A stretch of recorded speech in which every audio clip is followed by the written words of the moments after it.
Hey everybody, Sarah here. Welcome back to Overkill Reviews. This is BangerTV's weekly heavy metal review show. Things have been really busy here in Helsinki, Finland. My band Smolder, we're playing our first show in Norway this weekend alongside Sodom and Hellbombers, so that's cool. But this week, I'm going to be talking about the fourth studio album by a Montreal-based black metal outfit. You might be able to guess which one. Let's get into it.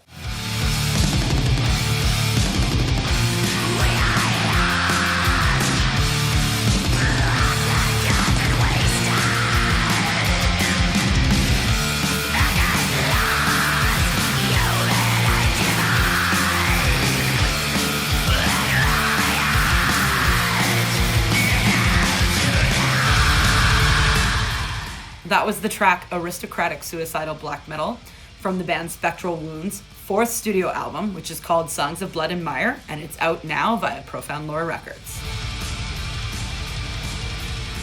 Spectral Wound formed in 2015 in Montreal, Quebec, Canada, releasing their debut, Terra Nullis, that same year. Their second studio album, this fantastic album here, is called Infernal Decadence, was released in 2018 via German anti-fascist label Vendetta Records, and it delivered an absolutely icy blast of mid-paced to fast-paced, occult-themed melodic black metal inspired by the Finnish and French traditions.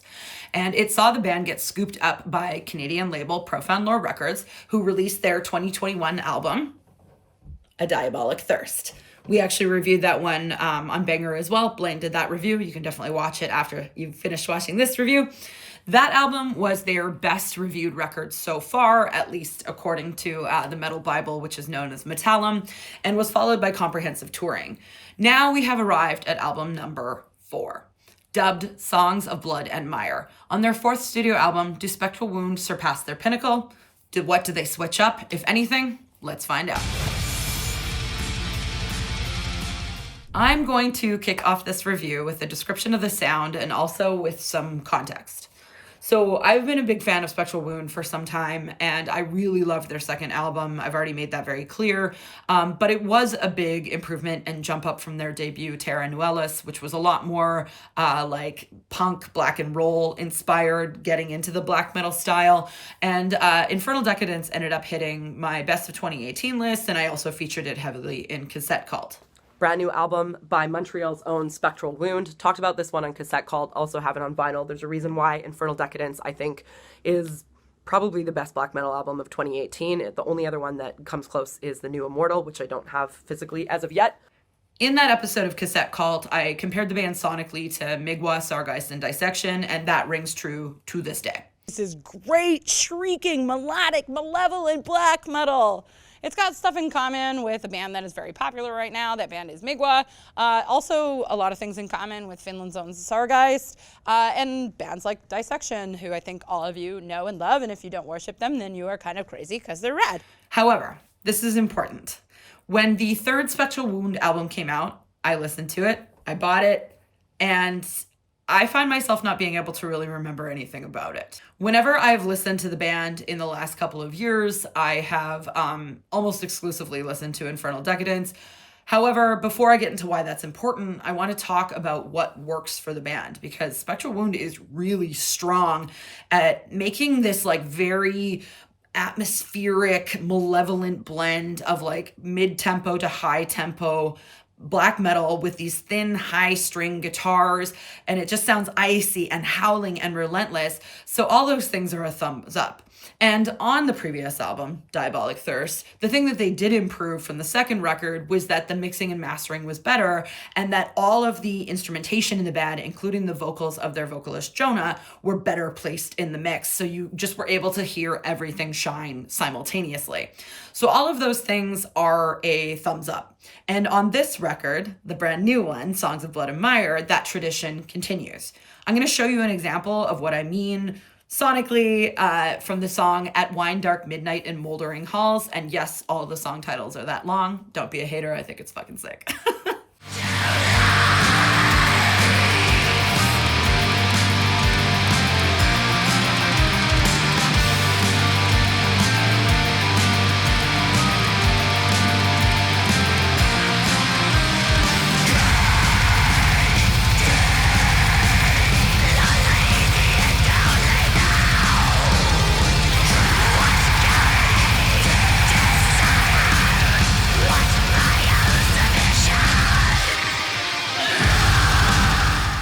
So right there in that track, you are getting a great cross-section of mid-paced and faster black metal.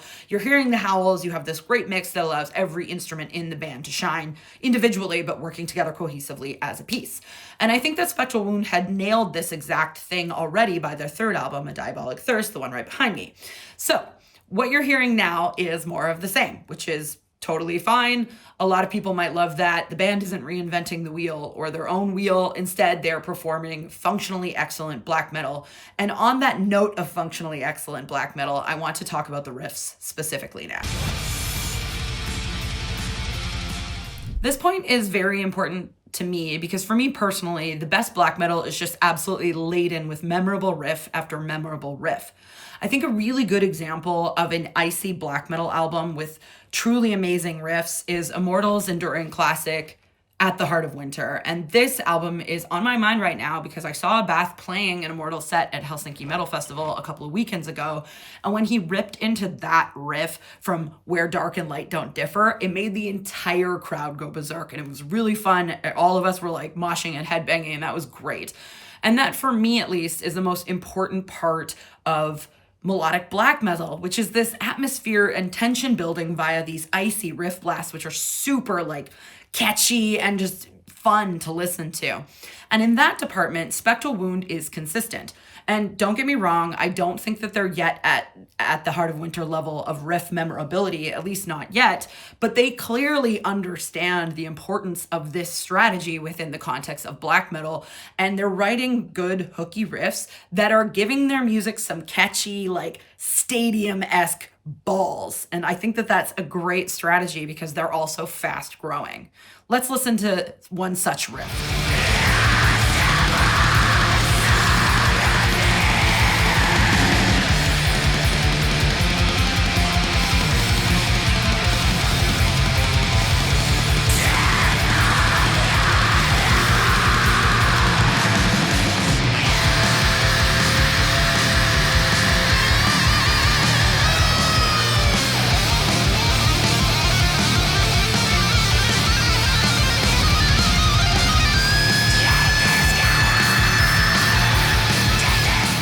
See, I like this. This is riffs stacked on top of riffs with a solo stacked on top of that. That is a nice progression.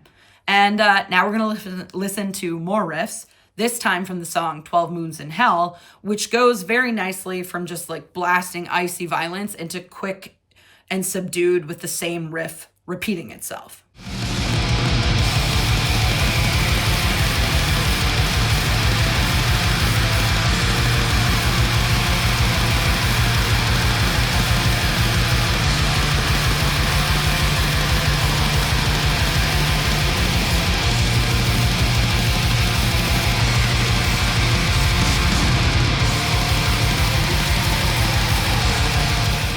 We have lots of riffs, which are integral to black metal.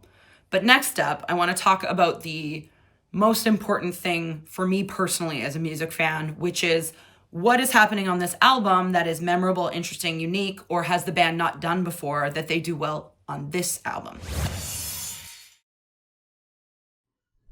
I'm struggling with this one because I really wanted to have my socks blown off by this record, and after about 10 different listens, I'm just not moved by it. It's well done, it's well made, I'm enjoying listening to it when it happens to be playing, but I am not finding myself deeply connecting with this record in a compelling way because I feel like I've already heard Spectral Wound do all of this before. I'm glad to hear the punk elements remain. I like the juxtaposition between the mid-paced and the fast-paced. I appreciate the consistency with the better mixing and the mastering that allows all 5 musicians to be properly heard and shine. The icy melody is very cool. However, I would also like there to be compelling hooks and adventurous songwriting, and I'm not finding either of those. I know a lot of bands within the context of heavy metal, they tend to want to get to a place where they have perfected their sound and stay there. And in that sense, I think that Spectral Wound firmly cemented their sound now 2 albums ago. And now we have 2 albums that are slight variations on the same theme. So let's be honest about that altogether. It's rare that a band's 4th album is their creative pinnacle, although exceptions, of course, do exist. Dimension Hatred. Obviously, that's an exception. There are exceptions to this rule. But I'm really curious to hear what album 5 may bring, because I think that the musicians in this project clearly have the ability to do something beyond what I'm hearing on Songs of Blood and Mire. I want to hear something out of this comfort zone that they are in. I'm not hearing it right now.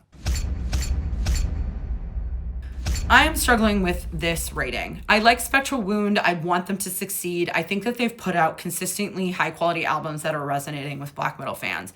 So on that note, if a rating, an objective rating, is on the basis of an album being functionally good, it should ask the question, is this album technically good? Is it sonically good? Does it achieve its purpose? Then on that basis, then I would say that Songs of Blood and Mire probably deserves a 4 out of 5. It's a strong album. But when those functional and objective purposes kind of intersect with the highly personal expectations and desires about how an album hits, and if I find myself being drawn back to it over and over, then that album rating drops quite a bit to maybe 2 out of 5 or 3 out of 5. And I blame this low score on the fact that I am a longtime fan of this band and I am emotionally invested and I have high expectations. And I think that if I maybe didn't have that long history, then I would have been more generous about the rating. On that note, as a basis for comparison, I found myself listening to Spectral Wound albums, like their entire catalog, over and over for the last couple of weeks, trying to prepare for this review because I really wanted it to be a glowing review. But I also found myself listening to the third album and the fourth album and not really being able to differentiate between the tracks on the two records or even remember tracks off the new album after it finished playing. And I also know that as a music listener, I want surprises and hooks, and I acknowledge that that is not a common sentiment amongst the metal community at large, because the metal community often vehemently shits on bands who do exactly that. So when I'm trying to intersect with those two conflicting parts of like a music lover versus a music reviewer's identity, I think that I want to come somewhere in the middle, like for a happy medium, because I think that this record is, as I said, functionally proficient and it's doing what it intended to do. So for all of those reasons, Songs of Blood and Mire is receiving 3.5 skulls out of 5 here on Overkill Reviews. All right. So now it's time for the shout-outs. And I know that some people will probably disagree with my assessment of the Spectral Wound album, and I don't blame you. I wanted to like it too, and some of you might think it's fantastic, and like power to you. If you do think it's fantastic and you like other modern black metal, then please check out the bands that I am about to do these shout-outs for. Some of them I've talked about on Banger before, some of them I maybe haven't, but I just wanted to do a general black metal shout-out for like recent releases. So that means Stormkeep. Listen to Stormkeep, amazing melodic black metal. Finland's own Have a Crew New. Fantastic black metal, great songwriting, very interesting, and sung in Finnish. The extremely weird, extremely strange Negative Plane. This album is fantastic, very weird. I want to call it experimental, but I know how much that pisses off people, that word, but it's very strange. It's like being insane and the soundtrack to being insane. Also, listen to Spirit Possession. Spirit Possession kills. Last but not least, because Papa Fenriz and Nocturno Culto can do no wrong, the new Dark Throne, It Beckons Us All.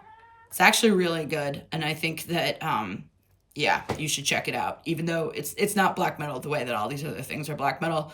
But it's like black metal the way that like Amoebics and Celtic Frost are black metal. Yeah. Oh, I have a cat. Cheers to the Spectral Wound, guys. I still am going to chase you around Europe trying to see your live gigs because I love your band. Bye.